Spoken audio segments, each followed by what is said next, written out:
Biological, psychological, and social changes in teenage boys. During adolescence, there's an incredible variation in the rate of changes that occur as a boy enters his teenage years. In 6 years, some teenage boys may show some signs of maturity. However, as a parent, it is important to be on the lookout since, in some boys, the symptoms of maturity may appear sooner and in others later. The critical thing to note is that the physical changes in teenage boys in the 6 years happen at different times for every teenager. Whether the client's son will become bigger or smaller is normal since every teenager experiences puberty at their respective time. However, biologically, there are some significant hormonal changes that the parent should be aware of that are bound to take place as the boy changes in the next 6 years. Sexual maturity is the main change in teenage boys resulting from hormonal changes. When developing sexual maturity, the boy will experience changes in the following order. Initially, the testes and scrotum will enlarge, however, the penis does not enlarge. That will be followed by the enlargement of the penis, which accompanies the testis and the scrotum. The boy will begin to experience his initial pubic hairs, which at this stage are soft and long and appear around his genitals. Eventually, the hair darkens and becomes coarser as it continues to spread. As the boy grows in his teenage years, the hair looks like adult hair in smaller genital areas and may apply to the stomach and the thighs. Moreover, the teenage boy will encounter increased body size with the arms, feet, hands, and legs sometimes growing faster. With this, expect to see the client's child becoming clumsy on some occasions. In some boys, the hormonal changes will trigger swelling in their chest, however, it is also temporal while this change is standard.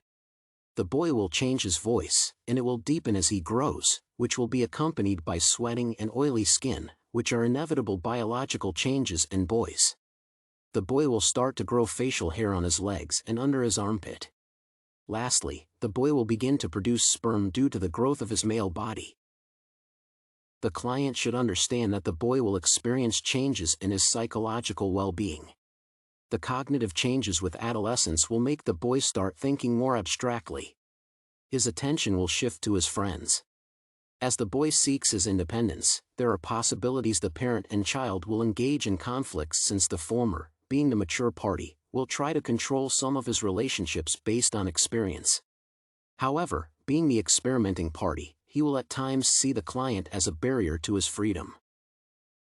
Socially, the adolescent stage will make the boy constantly refine his sense of self. Citing Erikson, Hudson refers to this stage as identity versus role confusion as the boy questions who he is and who he wants to become.